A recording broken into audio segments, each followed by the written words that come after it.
فكلي واشربي وقري عينا فإما ترين من البشر أحدا فقولي إني نذرت للرحمن صوما.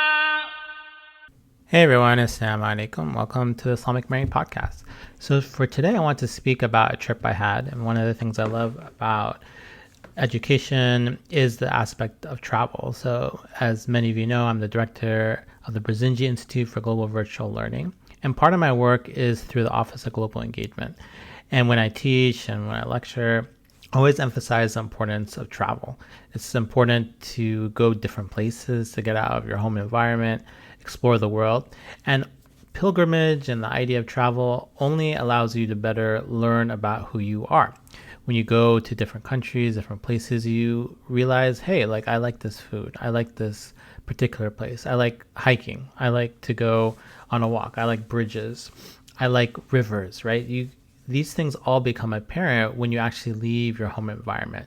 So oftentimes when we think about travel or pilgrimage, we think about the actual location, right? Going to the Kaaba, doing tawaf or going around it, going to visit the Vatican, for instance, or even historical pilgrimages to Mount Vernon or to Washington, D.C., right? We think of all these places as going there, looking at the White House, looking at the plantation. But in fact, a lot of these trips, a lot of these travels are about your home location. So when you come back home, you actually see that place in a different way. You see yourself in a different way. And as you travel, you pick up on different things and you start learning, hey, I like this particular food. So when you come back home, you may start cooking a particular food that you saw abroad. You may say, hey, I like the routine. I like maybe waking up earlier, which is found maybe in Mediterranean climates, or taking a longer lunch break. So all these things are essential in learning about ourselves and the world around us. So I got the opportunity to travel this last week to Sarajevo in Bosnia, and this is a remarkable location, especially for those of us who are interested in Abrahamic religions and interfaith dialogue. You walk through the streets of Sarajevo and you see churches, mosques, and synagogues. You get the opportunity to see people from all different religious backgrounds and faiths. And in this country, we see that it was part of the former Yugoslavia. There was different states within this larger unit that was communist and atheist. And there was a religious revival in the 1980s and 90s that led to conflict. There was the Serbians who are part of the Orthodox tradition. You have the Bosniaks who are Muslim. You also have the Croats who are Catholic. And each of these different religious groups started to develop their own state. And even though they've developed their own states, you still have minorities within each of these different countries. And these different religious groups have had to figure out a way to live with one another, with their own histories and visions of themselves. So one of the reasons I went to Bosnia was to give a book talk on the Islamic Mary. And I was honored that they actually translated my book into the Bosnian language. They published some copies of it and they had this panel discussion. So today I want to dive into this panel discussion and discuss what I learned from the various scholars. So the various scholars discussed the book and what they found relevant within it. So oftentimes when you go to conferences, you're just presenting what you have written and people are commenting on it. So this was a different type of panel in that they had actually read my book in Bosnian and they actually spoke in the local language and someone was translating for me.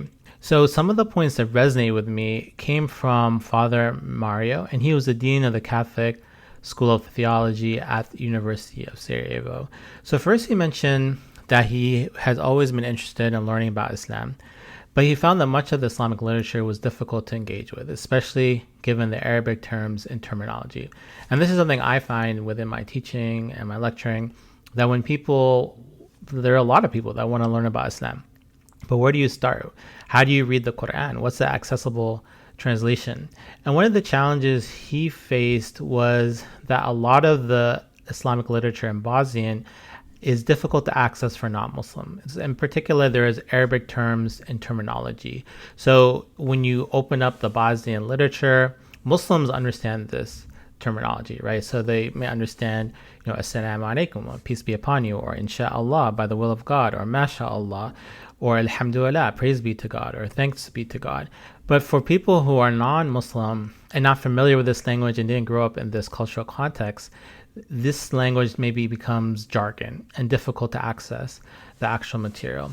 So he mentioned that he appreciated how the book was easy to read and accessible, especially to those who are not Muslim. And this is something, when I wrote this book, I wanted this book to be ecumenical, contribute to interfaith dialogue. I wanted Muslims to read this book, but also Christians and Jews and all people who are interested in religion, spirituality, female mysticism, spirituality, and leadership.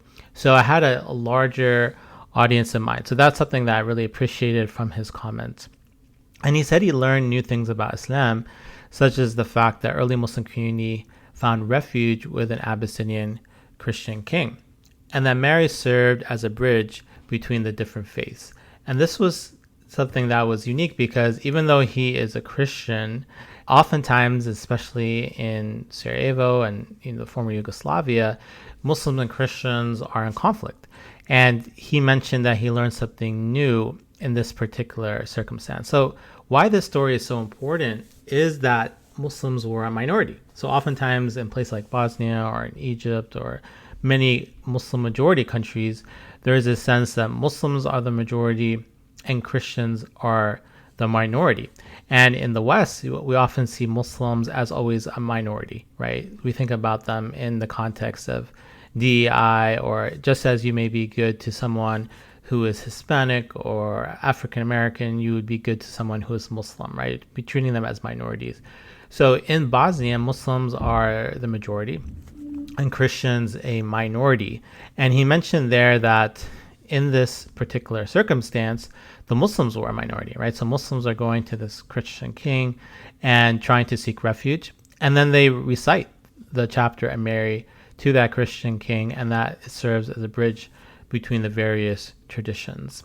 Secondly, he mentioned he appreciated the focus on the commonalities between Mary and the Islamic tradition and the Christian traditions, and it didn't veer into polemic. So this is something, once again, I really appreciate in his comments, is that he noticed the goal of the book, right? The goal of the book wasn't to debunk one religion or simply say one religion is superior, but to show what the Islamic Mary is. Go historically to the Quran, the prophetic traditions, theology, art, and modern interfaith relations, and demonstrate that there is an Islamic version of Mary. Because when I began the book, there were a lot of books on Mary in the Christian tradition and Mary as the mother of God, but there were only a handful that talked about Mary in the Islamic tradition. So the book is not polemical, but rather trying to show and explain the history of Mary within the Islamic tradition and how she has her own identity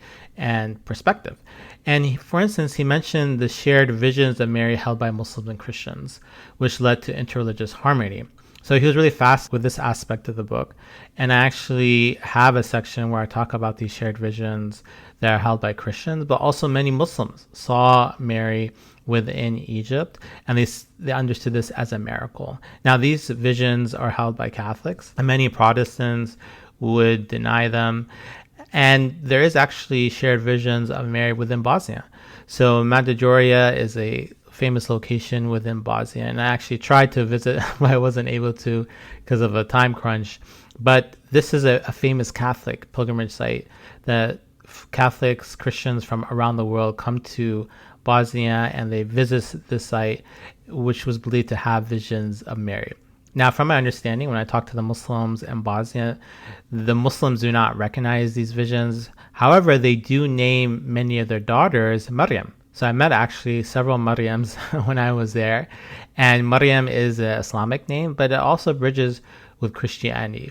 So within Bosnia, we find Catholic Christian sites which celebrate visions of Mary.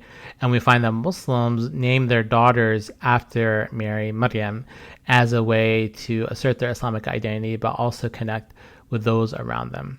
And he also mentioned that the book did not elide differences between the great world religions and preserve their uniqueness and distinctiveness. And Christians and Muslims may differ on the nature of Jesus, for instance, but that should not stand in the way of other commonalities and collaborations. And I love this point because when you talk about interfaith dialogue and Abrahamic religions, there is this sense that folks want to create a universal religion, right? Abrahamic faiths. And you even have certain initiatives where Christians and Muslims and Jews all worship together or maybe worship side by side.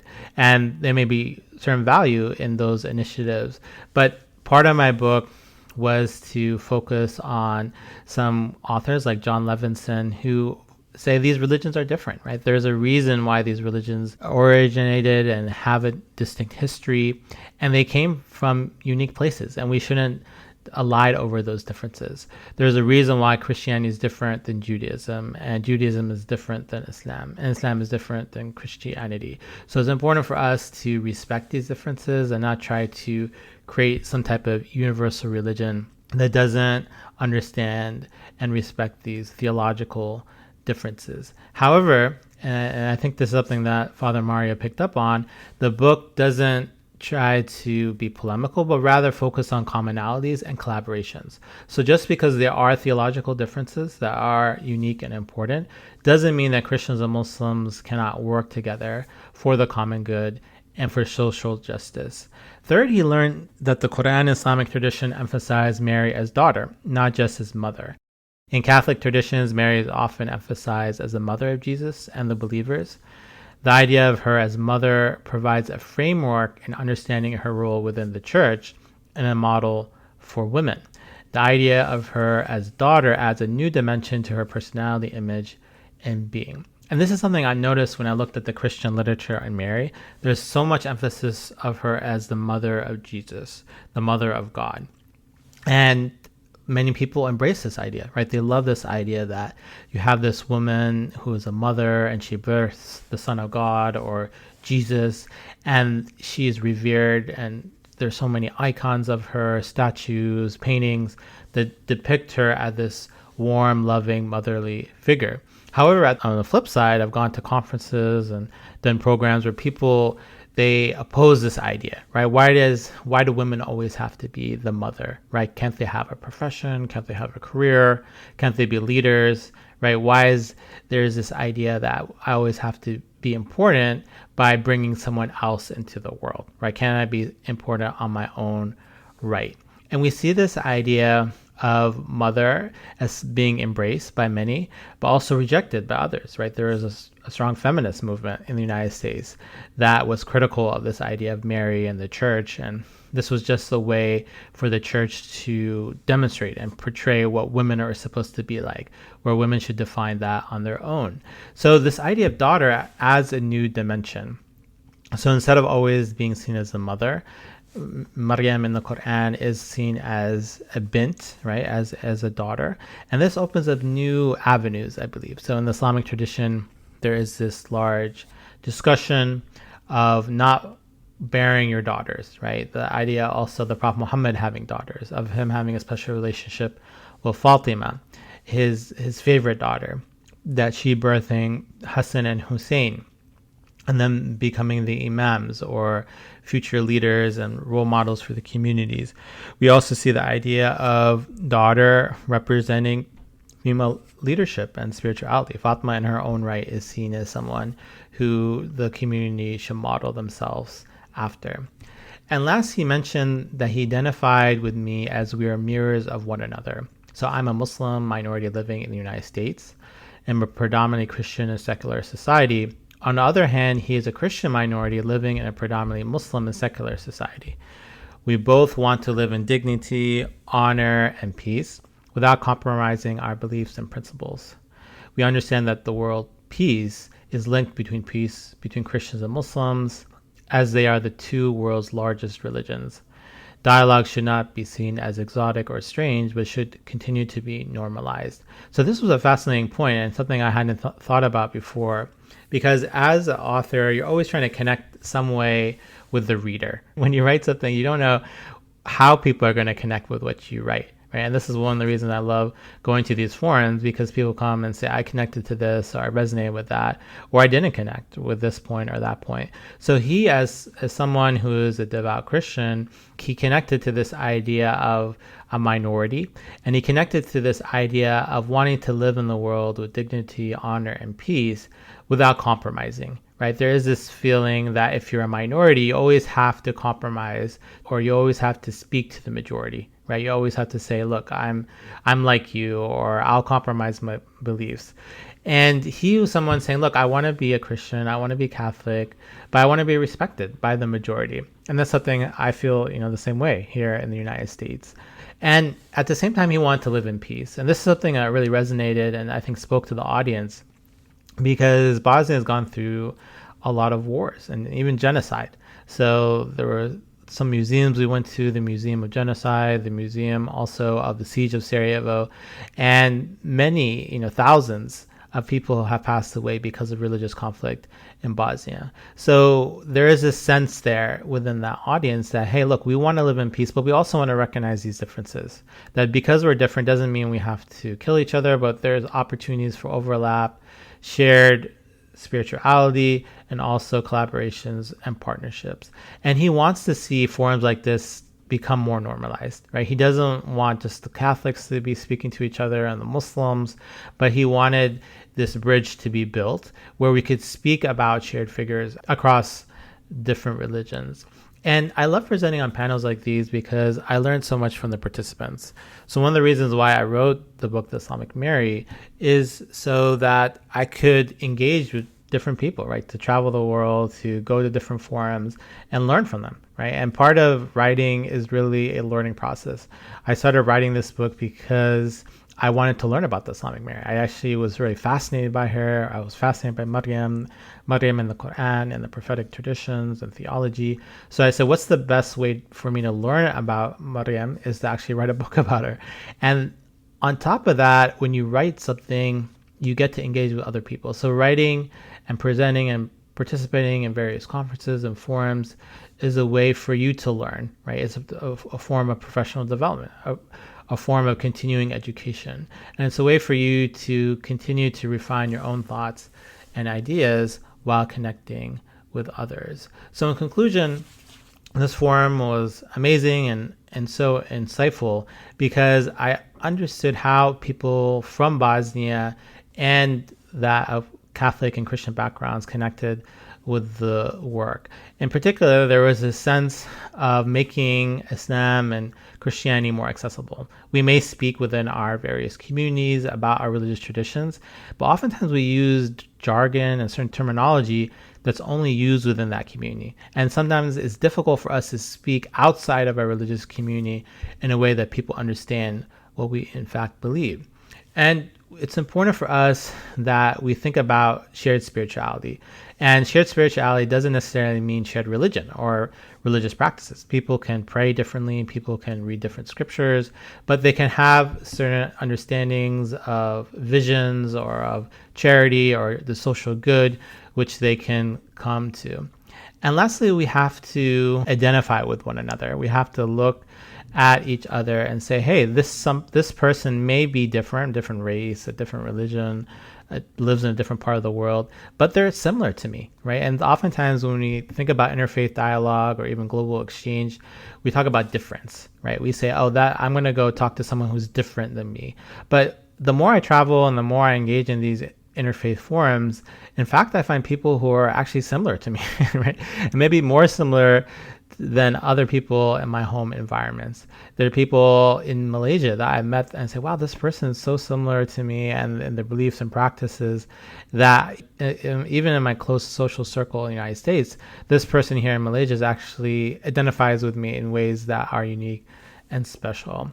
So thanks once again for listening to the Islamic Mary podcast. I would encourage you to order my book. Now it's in English and Bosnian. Hopefully there's opportunities to translate it into Persian as well as Bahasa, or the language in Malaysia and Indonesia. I encourage you to subscribe to this podcast on Apple, Spotify, and YouTube. Encourage your friends, students, and colleagues to listen to this podcast. This is an excellent opportunity for professional development and Often students don't just want to read all the time, but they actually want to hear a voice and someone speaking to them. We're reaching almost 100 episodes of the Islamic Mary podcast, so a great library of Quranic commentary, reflections, monologues, interviews.